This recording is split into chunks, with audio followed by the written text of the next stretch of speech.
So this is just before 11:15 GMT in London on Thursday, the 24th of September 2020.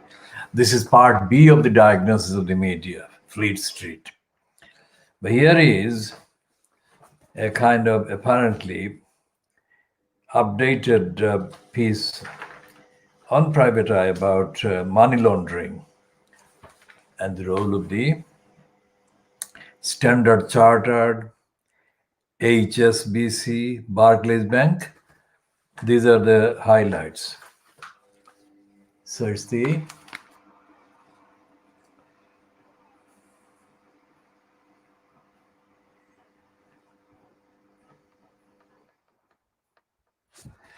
and the piece is on pages 21. Special report, page 21 to probably page 23. So there are 3 pages.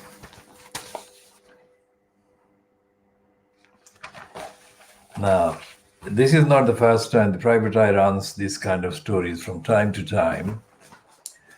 But the conclusion of this one,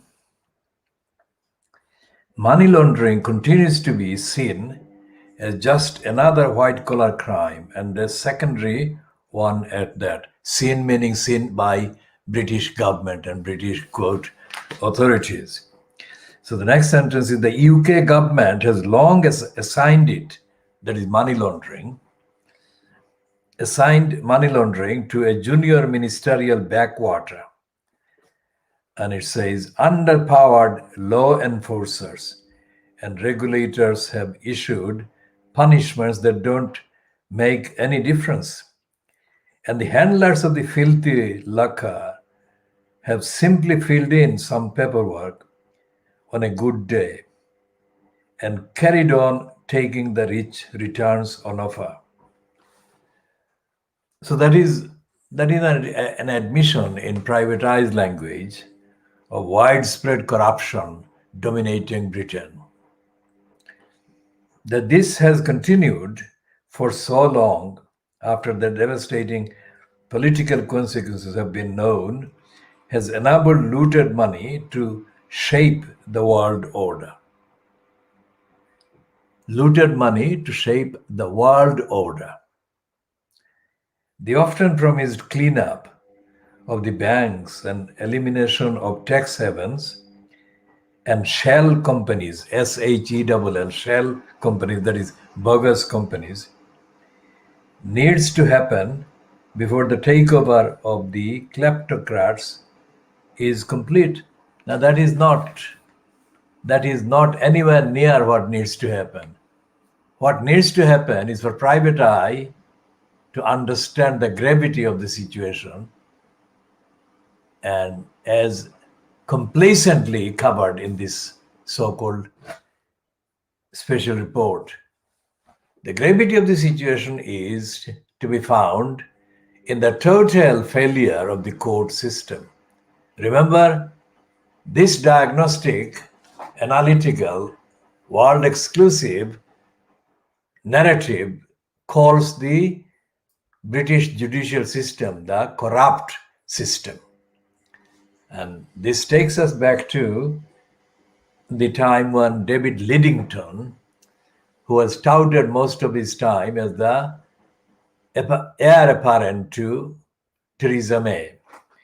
Lidington apparently had voted to keep the UK in the EU at the 2016 referendum. But after the referendum result was, quote, published, with a majority showing the Brexit exiters had actually, quote, won, Lidington changed his stance and became a recruiter for the Theresa May regime, which was the regime now overly dedicated to delivering Brexit. Delivering Brexit was the phrase.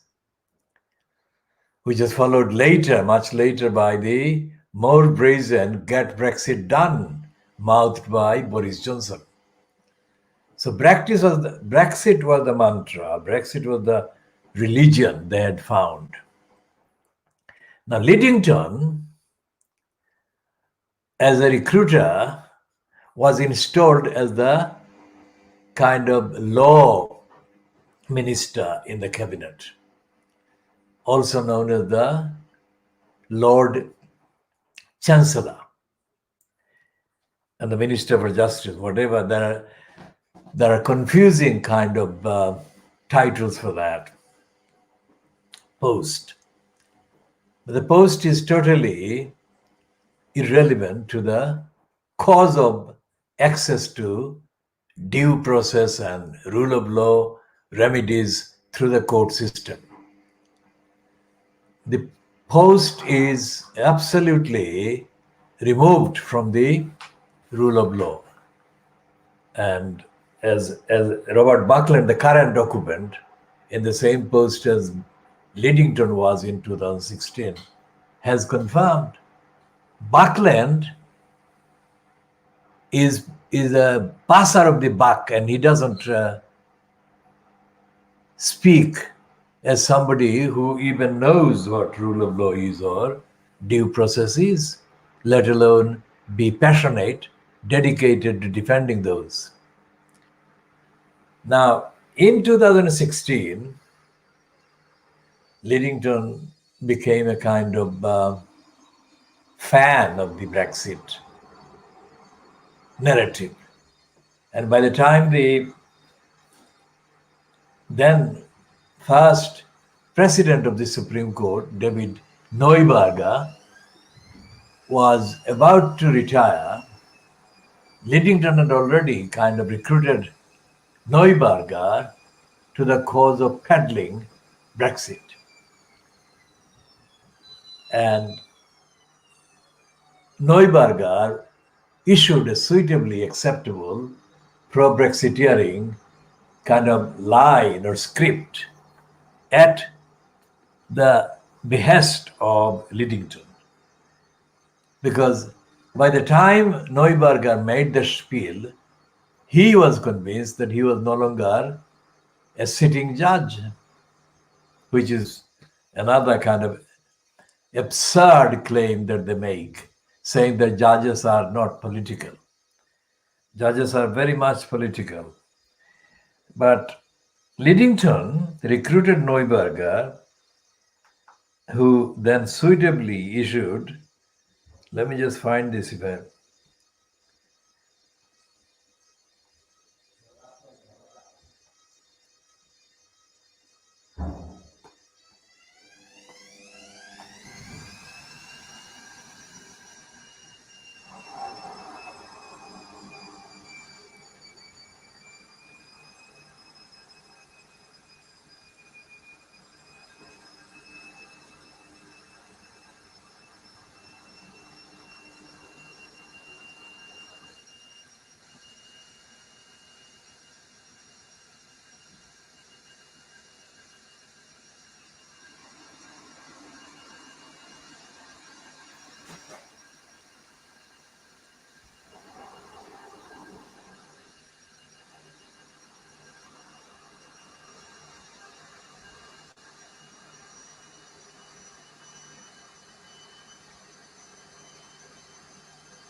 Now, this is the piece on the website of the standard.co.uk. And this is the headline. Brexit could boost London's status as world's legal center, Britain's top judge says. Now, that's written by Martin Bentham, and it's dated Tuesday, the 4th of July, 2007. So, what Neuberg was saying there is worth revisiting. Lord Neuberger, the president of the Supreme Court, said that once British judges were left to our own common law devices, they would be able to react more quickly and freely to developments in our fast changing world. That was said very much with Brexit in mind. Neuberger also insisted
so in the Guardian, not the Evening Standard, let's say in the Guardian in December 2016,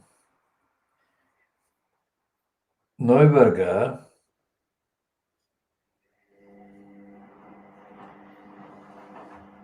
was quoted as saying,